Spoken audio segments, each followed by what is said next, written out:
Hello and welcome everyone to the Marquette Northwestern and Notre Dame Entertainment Industry Summit online. Thank you so much for being here. We really appreciate it. Hopefully we can give you guys some help with possibly breaking into the industry or understanding the industry, or if it's something you're thinking about, perhaps something this might help you with. So welcome. My name, first of all, is Pat Finn. I am a graduate of Marquette University. I was number one in my class. So that's I'm kidding. There's no way to check that. So I can just say it. I graduated, moved down to Chicago. I graduated and played rugby with Chris Farley, and he and I were best friends. And we decided to move down to Chicago together to do the Second City Improv Theater there. If you haven't been, I suggest checking it out. It's a pretty amazing place. Then I was pulled for a TV show here in LA and have been a working actor in movies, films, sitcoms, animation for the last 30 years. But I try to, much like the Jesuit kind of mentality, I think it's great to give back. And I'm with the mentor program at Marquette. And I actually teach a class at Marquette, which is pretty confusing to my parents.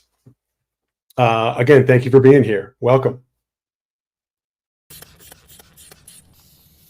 Okay, blood pressure's good.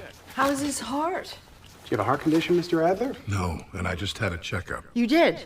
That's good. And when you got dizzy, did you feel your heart was beating funny? Yes, but I was admiring my beautiful... It's nice to hear after all these years. That's great. Did you forget to take any medications today? Took them all. What all did you take? Lipitor, baby aspirin, Flomax. Flomax? Yes. Otherwise I'd pee 40 times a day. How long have you been taking the Flomax? Not long. I only take it sporadically. I have to sneak it, actually. It reduces semen, which is not good for my wife right now. Sorry. Really? Yes, I prefer a lot of semen. I always have.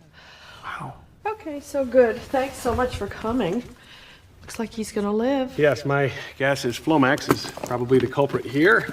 I suggest you stay off that for a few weeks, which apparently your wife will appreciate. Yeah, really good for me. And I suggest you rest quietly for the rest of the afternoon. No hanky-panky, Mrs. Adler. No chance, I can assure you. One hazelnut latte. Yeah. You know, the hazelnut, actually not a nut, it's a seed. Wow. Can anyone else name a well-known seed that's been masquerading as a nut? Oh, dear God, let me see. I just got another rejection letter. They said my writing was funny, just not Archie comic funny. You know what, honey? I gotta get back to the hospital. All right. Okay. Bye. Bye-bye. Oh, by the way, the answer is the Brazil nut. Was his question what's more boring than him? You know, the very fact that you oppose this makes me think I'm onto something. Hey, Jerry. Hey, Joe Mayo, nice place. Thanks. George, can you do me a favor and stay by the phone in case anybody calls and needs directions? Love to. Thanks. Jerry, Music? actually, can you keep an eye on the aquarium and make sure nobody taps on the glass? Well, I could do that and the music. Oh, no, don't worry about the music. Just have fun. I was ready to get jiggy with it. Sorry we're late. I had to scrub the googly eyes off my bicycle traffic. Well, let's get started. I'm supposed to have lunch with my son, Steve. We had a little fight last night before he left for a party. If anything ever happened to him, I'd be devastated. We're in for a different Steve. Caroline Channing is an alumni of Wharton and also the brains behind a thriving new dessert bar in Brooklyn. And she is here to tell us how she did it. Oh, also, whoever keeps writing "wash me" in the back of my car, there's no R in wash. Yeah, how about it? Those are a lot of fun. What's also going to be a lot of fun is meeting our fantastic panel. So if we could, I would like to invite first Elena Pena to come on out. From Northwestern, go Cats. Hi. Hi, how are you?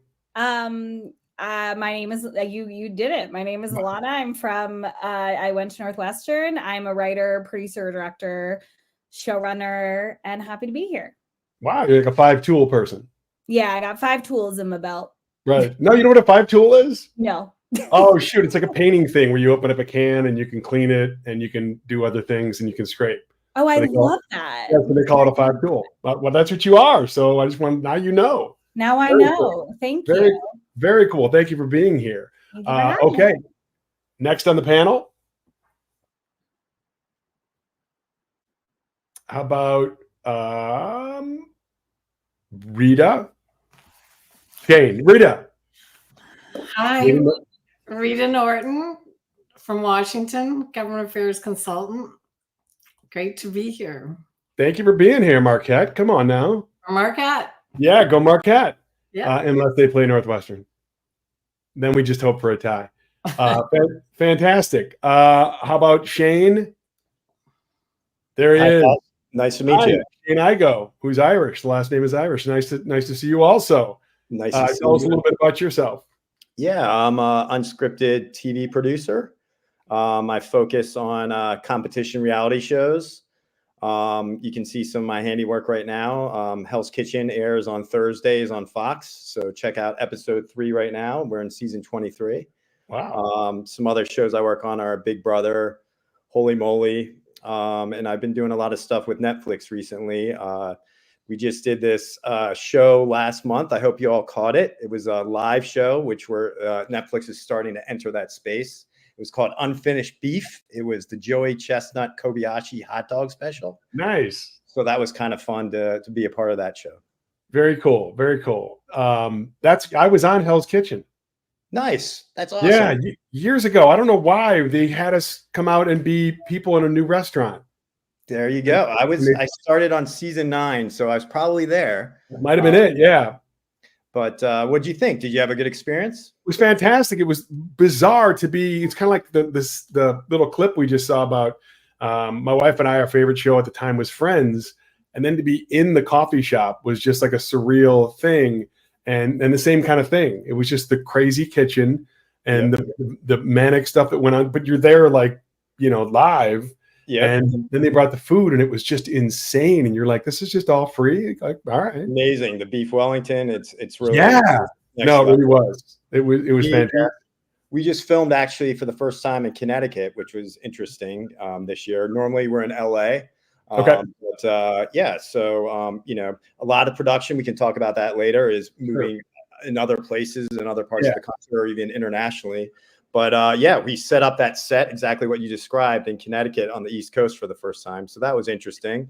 Really cool. But we did that in May and June, and here we turn it around really quick and edit. So so definitely watch it if you guys can. We'd love to get another season picked up. But yeah, it's a fun business. I'm happy to be here to talk about it tonight. Very cool. Well, thanks for being here. And then all the way from Chicago, Illinois, Patrick Thomas. Hi, Patrick. How are you? Hello there. Thanks for having me. Tell us a little. You're welcome. Thanks for being here. Tell us a little bit about yourself. I'm a reporter for the Wall Street Journal, based in Chicago. Okay. Marquette. Graduated in 2018. I currently cover agriculture and the food supply chain. So meat packers, grain companies, seed and pesticide manufacturers, and then the farmer, of course, and supermarkets from Kroger to Whole Foods. So think of everything that goes into, I guess, the business of your food and getting it to the restaurant. And then somebody else covers the restaurant industry. So kind of stops with me there. But everything about where your food comes from and the business of it, how it works. That's been doing that for about 3 years and based in Chicago. Oh, that's really cool. Well, so you and Shane are kind of in simpatico with. You're the beginning, and you're the yin to the yang on that one.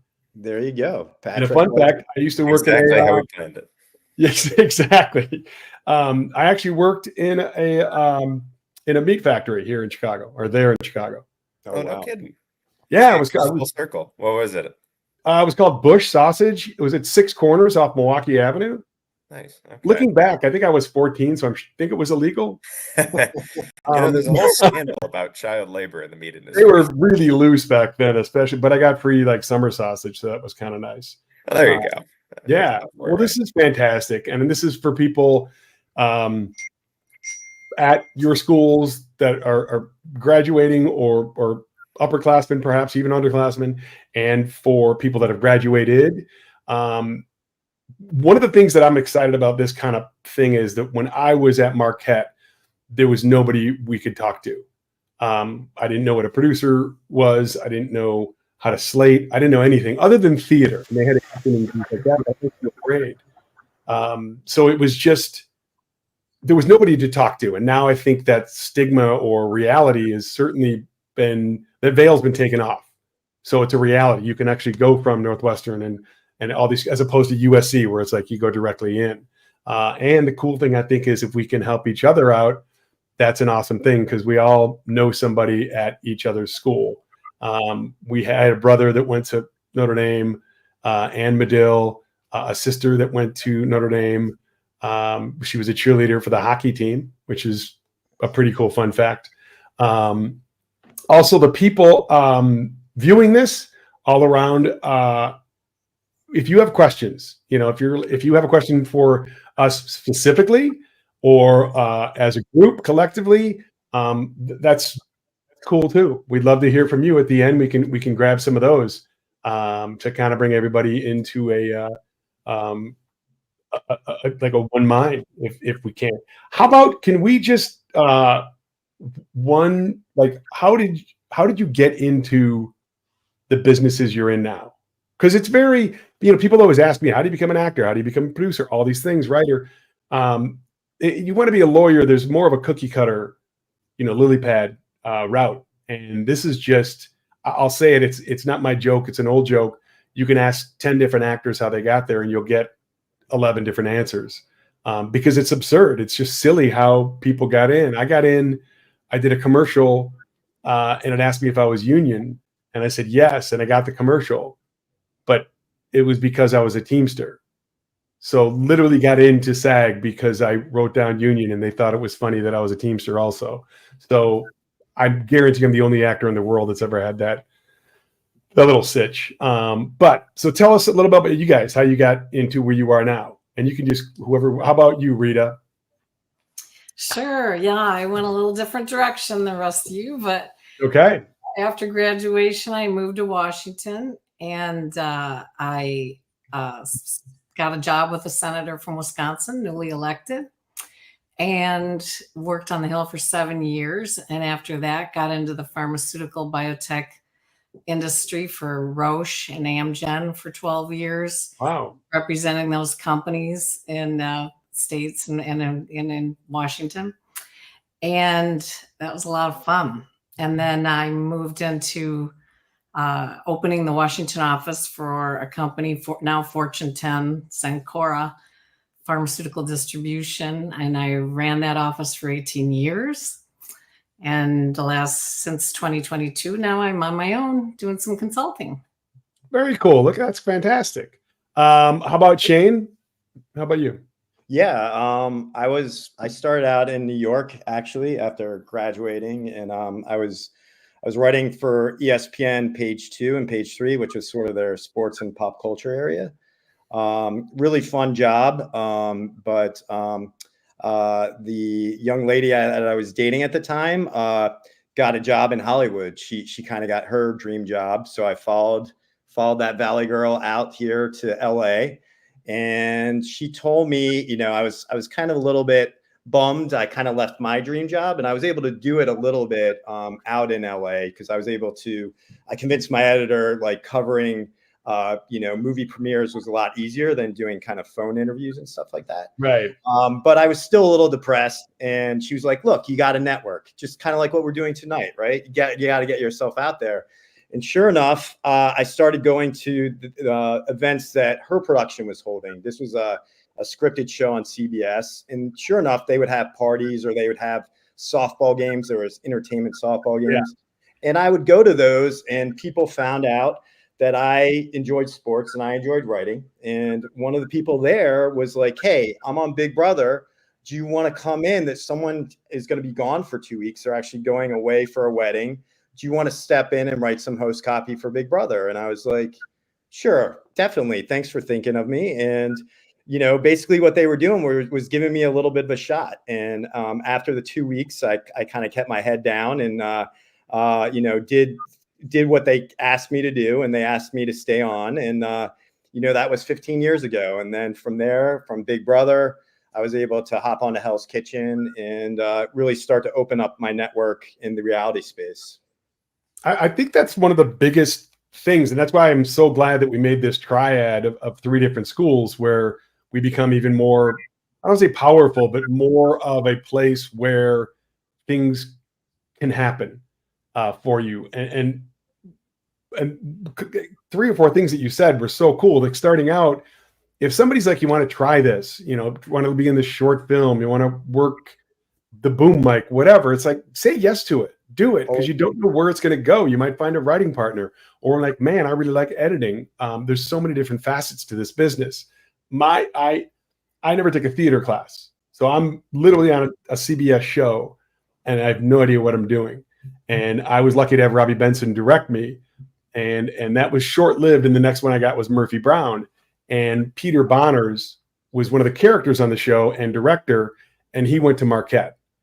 So like I literally tried to get Marquette into a conversation for the first 3 days. Somebody be like, oh, I like apples. You know, it's the best apples, Milwaukee, because I went to okay, yeah, I'll talk to you later. And then I just wore a Marquette sweatshirt. And then he really took me under his wing and was like, instead of going to my trailer, I would watch Lily and Candace work. And then he would say, that's why this line worked. That's why that scene was funny. That's why this walkover, this cross worked. So you got to be a sponge and take it all in any of your industries. That's a really cool point. Yeah, networking's huge. And it's easy to do, but it's not easy to do. But anytime you meet somebody on a plane, wherever, who knows where it's going to go.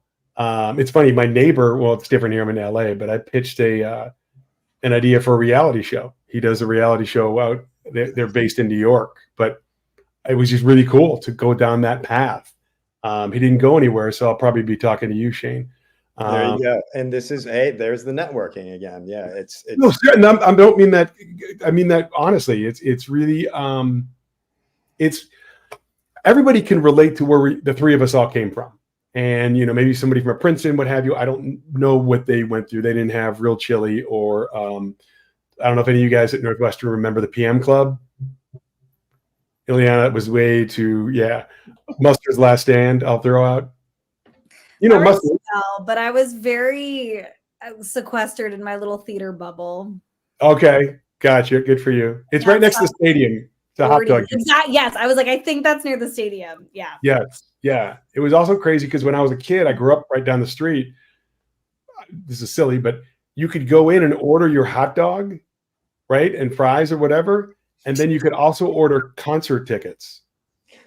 So you'd be like, yeah, can I get a hot dog, extra mustard, cheese fries, Diet Coke, and some Journey tickets, 4 Journey tickets? It was just a weird, it's like, here's your thing. Anyway, Patrick, how about yourself? Tell us a little bit about how you got the Pulitzer. Well, that's a life goal. So we'll it is when that happens. A lot of time. Crossing my fingers on that.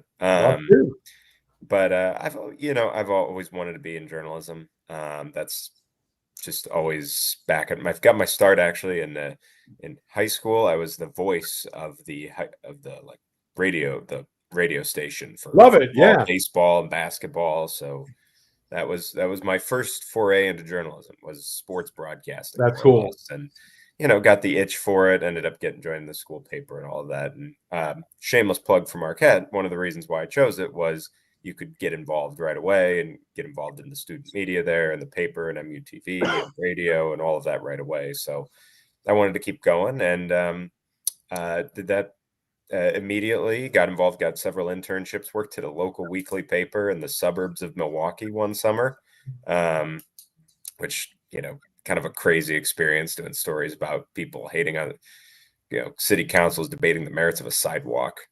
So that kind of stuff. But, and then, ended up running the student media at Marquette for 2 years, Marquette Wire. Nice. And then, after some internships, I got lucky enough to somehow be the resume pulled out of the big stack for the Wall Street Journal. Got a call, and I did that for a summer, moved to New York. Had never been to New York. And so the first time I got there, I was like, the hell did I get myself into? I'm from Omaha, Nebraska originally. Okay, go Big That's Red. a small town, but Omaha and Milwaukee, first day in New York City, I was like, Jesus, Yeah. it's a lot of people. So I ended up living in New York for 5 years, almost 5 years. Loved it. And so I ended up getting hired at the Journal right after the internship. I did something right. I don't really know. But they hired me on, and I've been there for about 6 years now. Very cool. And just moved around ever since. My third job there, and absolutely loving it. So living the dream. Very cool. It's one of those rare instances where it's kind of worked out. That's great. That's great. Now I'm going to ask you guys about first jobs, even though a couple of you mentioned them. But I'd like to hear from Carly Elter. She is a new grad, go Cats, and the VP of Development and Production at Hidden Pictures. My name is Carly Elter. I'm the VP of Film and Television at Hidden Pictures. Terrific. And tell us a little bit more about your experience in college, how you came to LA. Yeah. I mean, so I went to Northwestern, and I absolutely loved it. I went there because of the Purple Mafia, which is what they lovingly call their alumni network. And I wouldn't be where I am in my career without them. I truly mean it. I, maximized the Northwestern alumni relationships and contacted everybody at every agency and tried to move up where I was at different places. And I feel like throughout my career, the Northwestern folks have really had my back. And so I'm very grateful to be giving back a little bit to that community. Terrific. So first job out of Northwestern. Yes. I started as a floater at WME, and then I worked in business affairs as an assistant for two amazing women, and then worked for Jeff Gorin in the motion picture literary department before moving to production companies. So you moved right from Chicago to LA? Yes. I had interned at a bunch of different companies and ended up interning at WME, and then turned that into a full-time job. So it was very smooth sailing when I got to LA. I had a job, an apartment, and I was good to go. Terrific. And what advice would you give new Northwestern, Marquette, or Notre Dame grads that were just moving to LA? I think the greatest superpower anybody moving to Los Angeles or into the entertainment industry could have is just their passion. Passion is all that everybody's looking for. They want somebody who's hungry, who's going to push forward what they love. So just finding that passion, finding that follow through, and making sure that you're just chasing your dreams. So where did you grow up, go to high school, and how did that kind of inform what happened at Northwestern and what's happening today? I grew up in New Jersey, and I was very lucky. My public high school had a video production class, and I sort of fell in love with storytelling and the fact that you can only really succeed when you assemble the best team and bring out the best in them. And I thought that's such an amazing way to live your life. And Northwestern had very similar values. It was a very great community of people who really just wanted the projects to succeed. So I'm really lucky that I sort of had that experience. So we're here at Rita House in LA, and we have a mashup of these three universities and their alumni. What advice would you give to people specifically tonight as to what they should be doing at these kinds of mixers or networking sessions? I love the quote that I will butcher that is essentially luck favors the prepared. So how can you prepare yourself to be really lucky and put yourself in the position to be, opportunistic at the moment? So if you're a writer, make sure you're writing and you have scripts ready to share with people when, someone offers to read your script. Make sure that you have something that you feel really good about sending. If you want to be an agent, make sure you've researched what the agency represents and who they represent and what's exciting, what news do they have. If you want to work at a production company, what movies, TV shows do they have coming out? Really doing your research and being prepared so that when the opportunity presents itself, you are ready to go, you know your answers, and you can really show that you are a qualified candidate for whatever position. All right. Wow. That was some great advice. Thank you very much, Carly. Appreciate that. So back to people on the panel, our esteemed guests. What about you? What was one of your first jobs out of college? And maybe you're still in it, but I don't think so.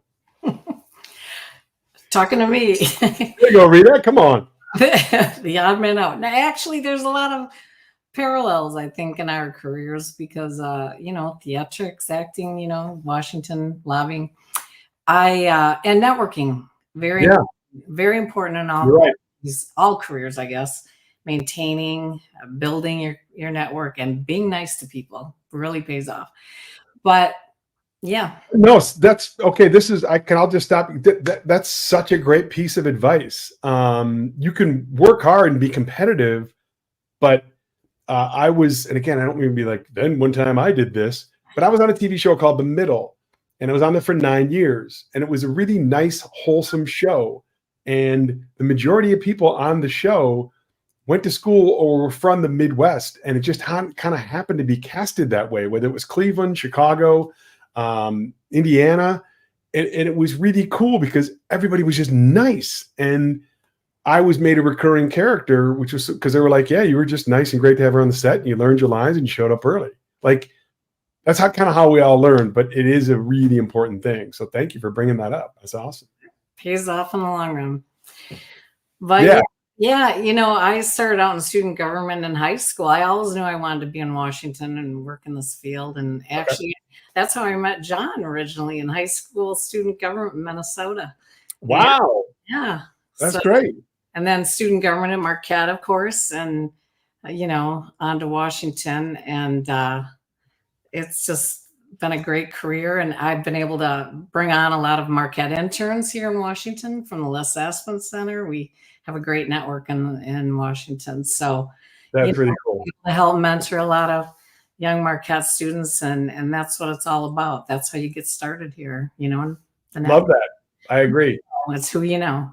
Yeah, no, you're right. But it's also, you got to be a go-getter out there a little bit. How about you, Patrick? Yeah.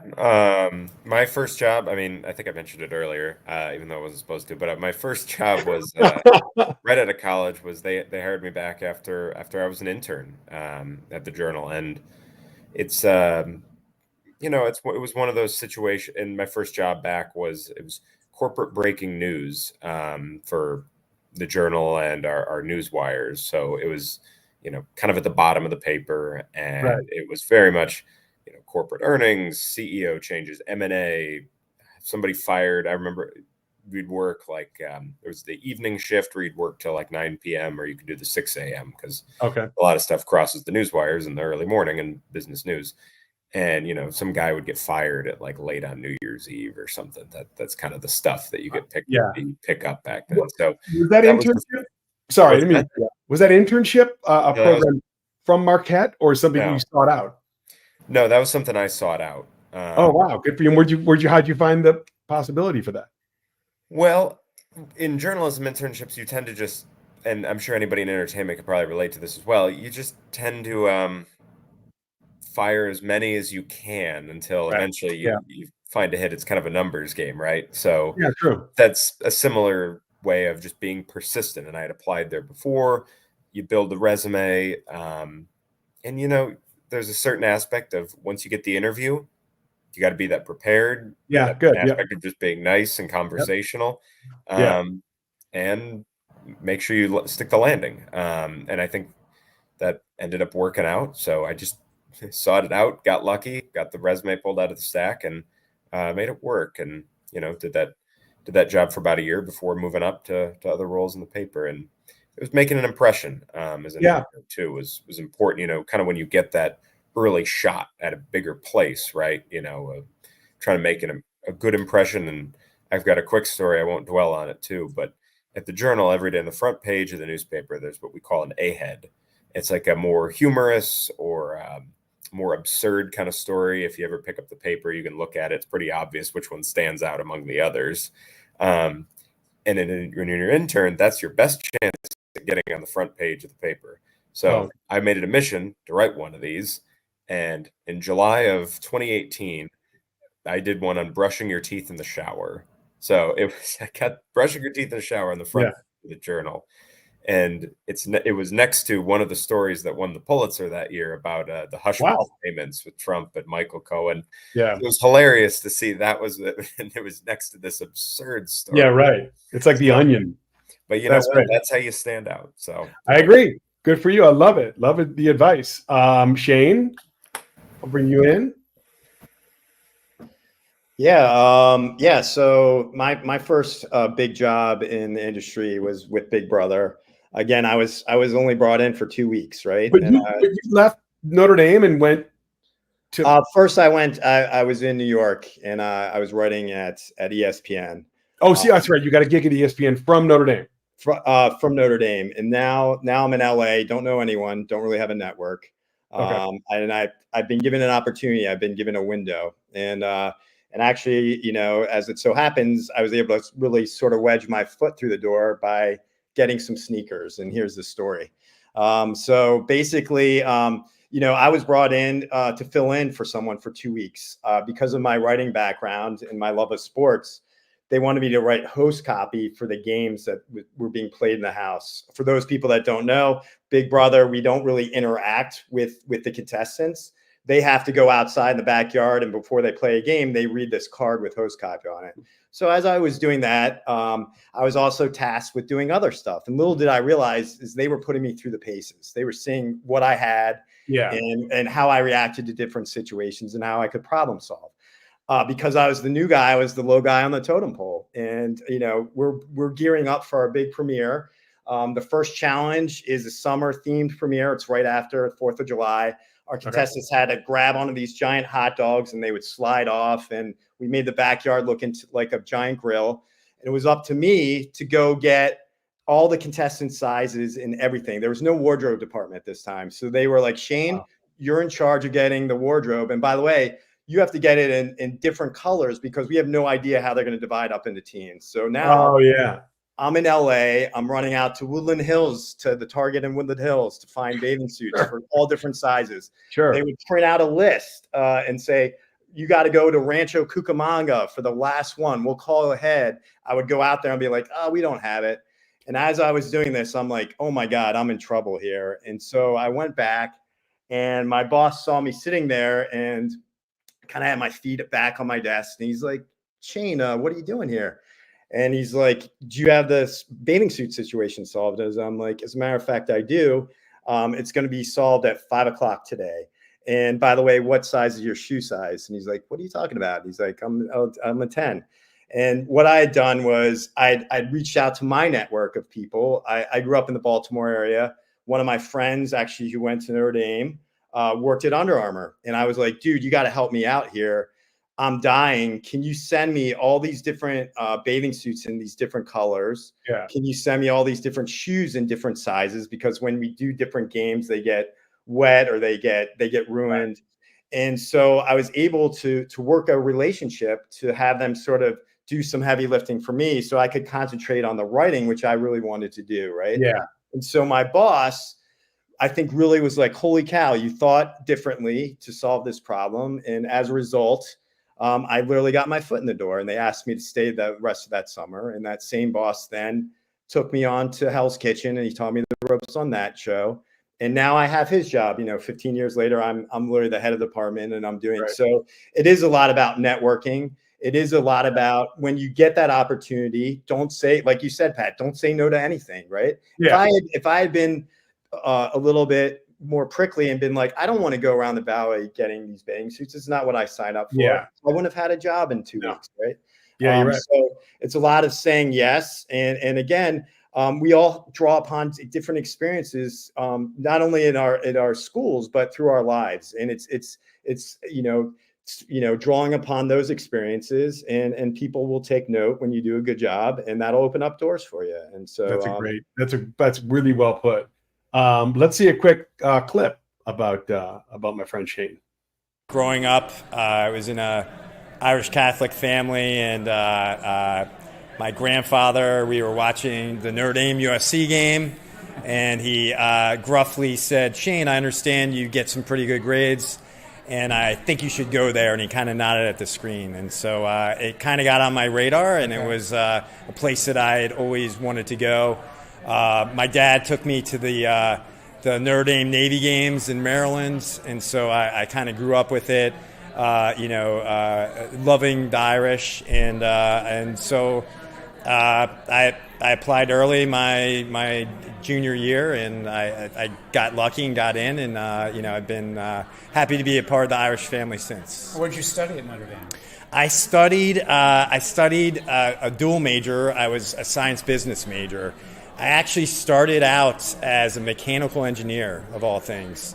My sophomore year, during a thermodynamics test, I walked right out of my midterm and right to my administrator and said, "Hey, I don't know if engineering is for me. I want to be doing something creative. I don't want to be in the back of a room stuck, designing gears or working on bridges." And so I quickly moved my degree. I went from a mechanical engineer to a civil engineer. Then I went from a civil engineer to an environmental engineer. And then I started taking geology classes for the environmental engineering.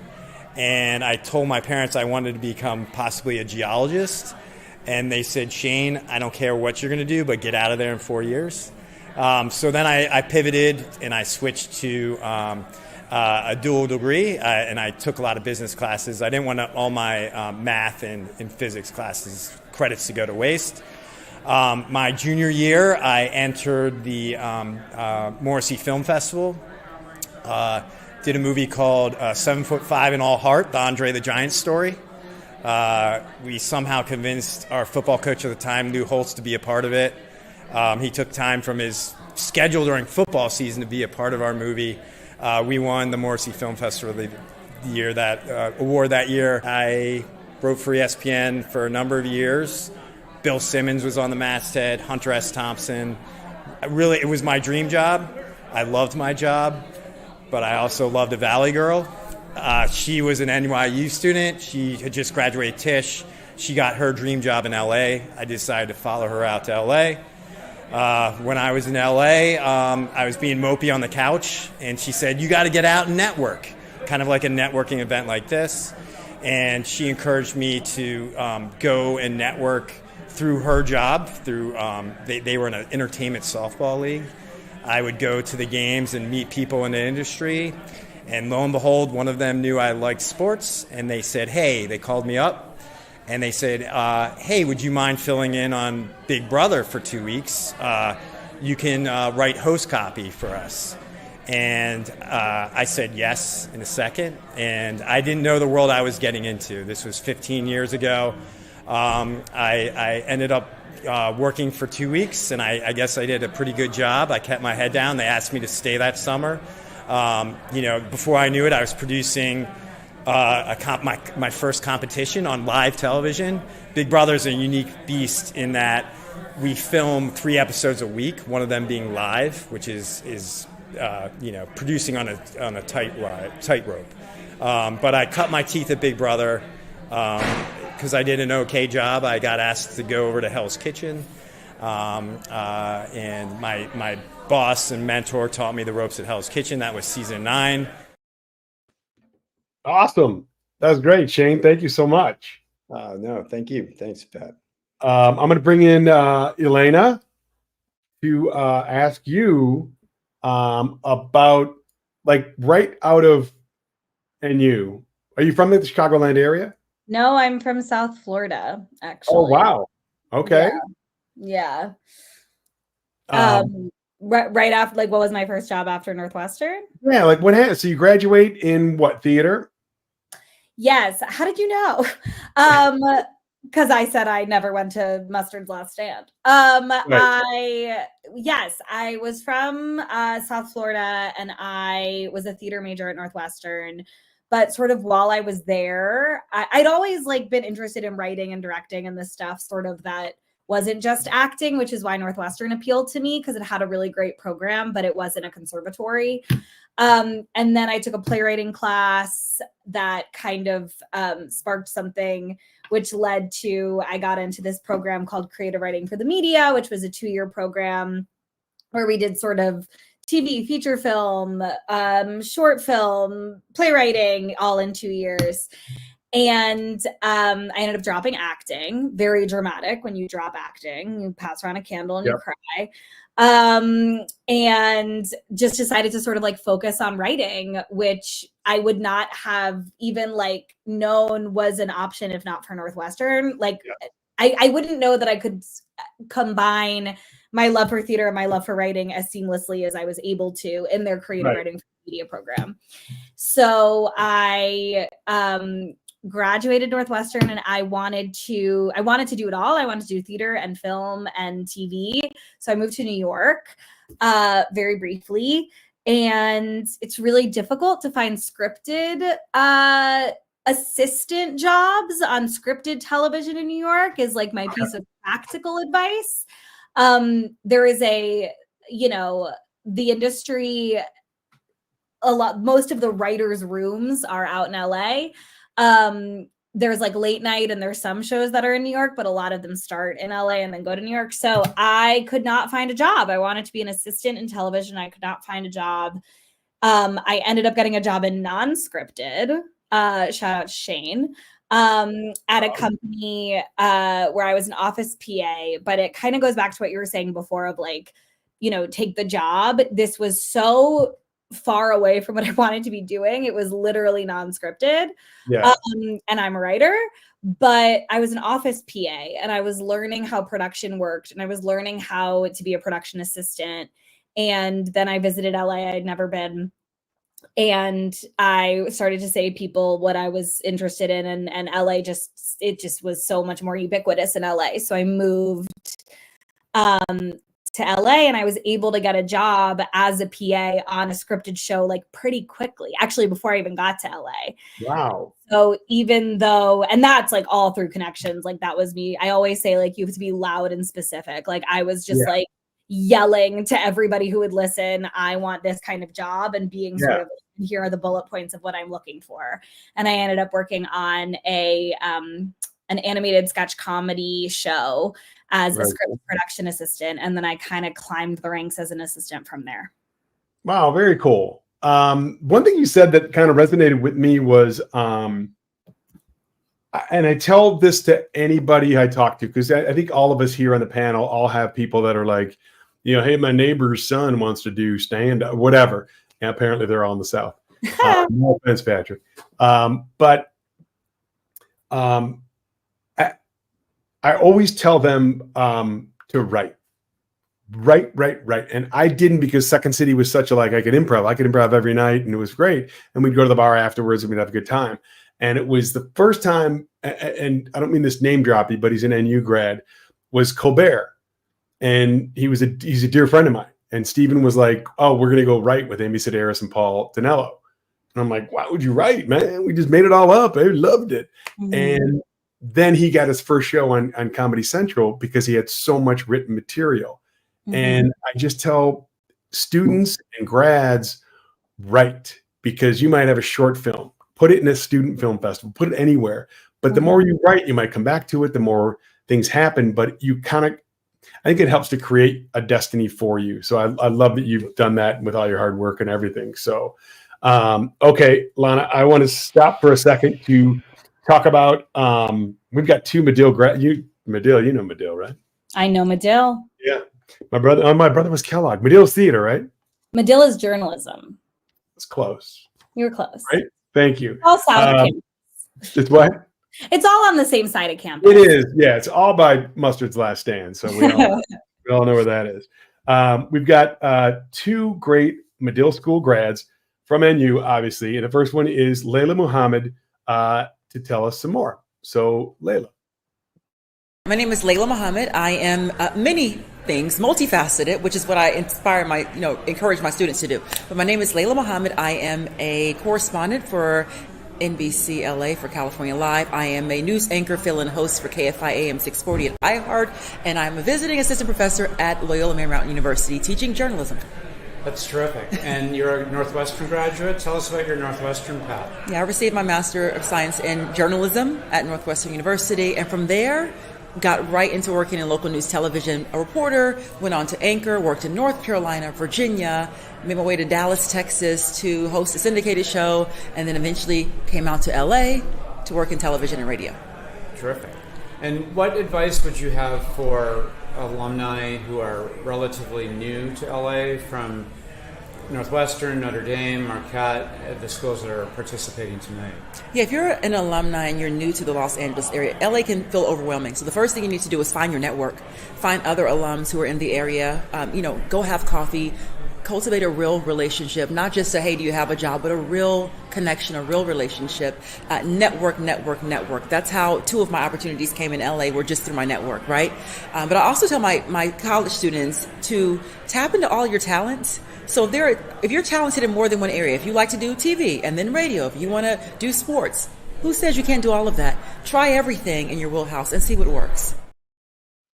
Wow, I love that. I'll tell you one thing, just again, my experience really quick.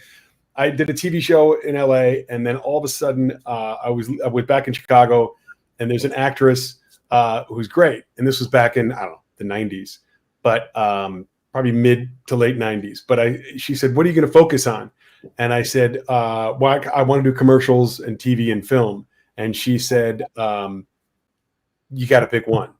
And I remember I took it almost as a challenge, because nowadays you don't. You can do any of those. You can write, you can produce, you can act, you can direct. So I think that's a really cool opportunity for so many people. I would like to now have Kai Henderson, another Medill grad, and he's teaching at LMU. I'm Kai Henderson. I'm an assistant professor at Loyola Marymount University, and I'm a journalist. And you went to Northwestern. Tell us about your path at Northwestern and what you've done since. I did. I was in the Medill School of Journalism there. I was a journalism poli-sci double major, and then I also went to grad school there and got my master's in journalism as well. And you went on to work? I moved to New York shortly after graduation, worked in magazines there for many, many years, then came out to LA and was part of the leadership team that put together and launched Vice News. And then I worked there for a while, and now I've been teaching at Loyola for several years, and I still do entertainment journalism. Lately it's been a lot of celebrity profile stuff. Nice. So what would your advice be to new graduates of Notre Dame, Marquette, or Northwestern?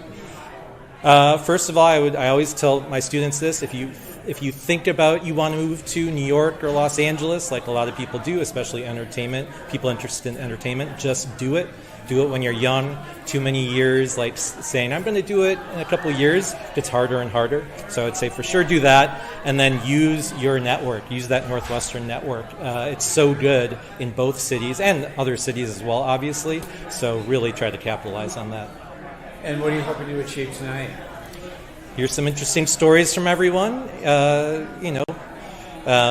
Hopefully not reveal too many Hollywood secrets, or maybe I do want to reveal them, actually. But I'm sure it'll be a great night. Wow, that was really cool. Thank you, Kai. A couple things on that. When we were talking about jobs, I think that I'll speak for me, but all you guys, I think the jobs that I took after college almost kind of helped mold me. As much as you're like, this is not what I want to do, it forces you to perhaps chameleon into the job that you want to do. I sold group health insurance to factories and warehouses. Then I was a waiter at the Walnut Room in Chicago. And then I worked on an old style keg truck in Chicago. So my parents were super happy.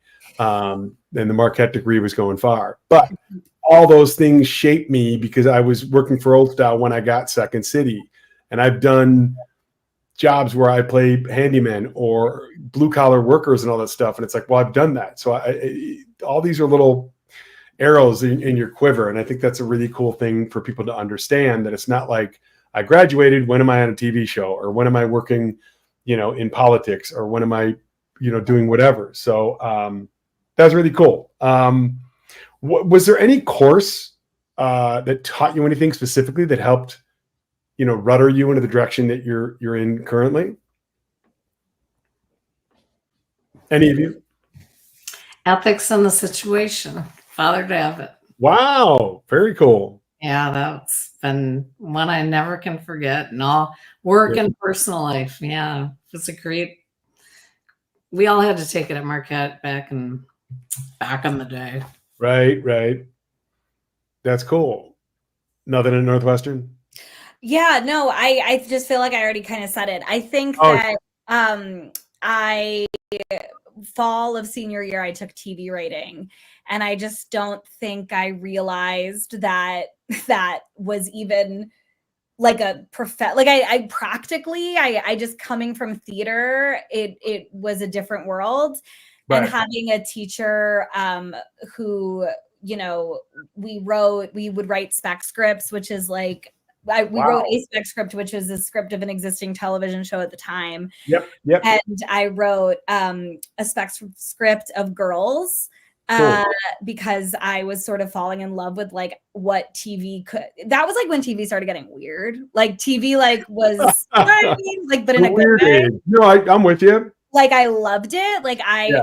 I, you know, I grew up on sitcoms and I loved all of it, but I was like, you know, this little experimental theater person. Yeah. And then TV kind of started taking ththese creative risks that were really exciting to me. Okay. And so I tried it and I wrote a script and I loved it. And it was sort of like a combination of everything that I was starting to love about like film and production, and then everything I'd already loved about theater. And to have a professor that, like, we literally did an assignment once where we had to work product integration into our scripts, Wow. which is like literally a thing that we do in a writer's room. Yeah. So it was just really, it was this practical intro to something that I was already like realizing I was passionate about. That's cool. Did you ever take Dee Ryan's class? No. Okay. No, she's a Second City person, actress. Sounds familiar. And she teaches something there. I mean, obviously, Northwestern's huge. I told you I dropped acting, so maybe it was my senior year. I thought she was doing right. Yeah, it might have been. Totally. Hey, here's a question for and all of you. You know, in each industry, obviously in the entertainment industry, there was, you know, DVDs, VHSs, all that kind of stuff, and then streaming. And it's kind of twofold question. Do you see the business moving, like location wise, to other parts of the country, world? And do you see the style of the industry changing at all, or any of your industries?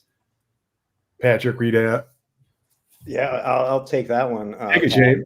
Yeah. So, I mean, what's interesting is I kind of got into the industry in 2008, 2009, when after it was post-strike. There was a strike before this most recent one, and that was, and there was a flurry of, you know, there was this massive flurry of reality TV. There was a boom.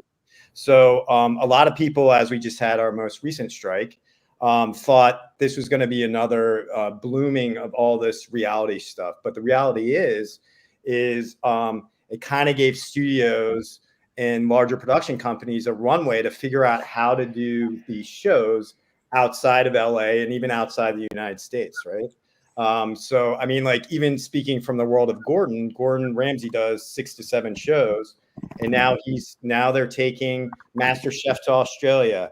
Next Level Chef is in Dublin.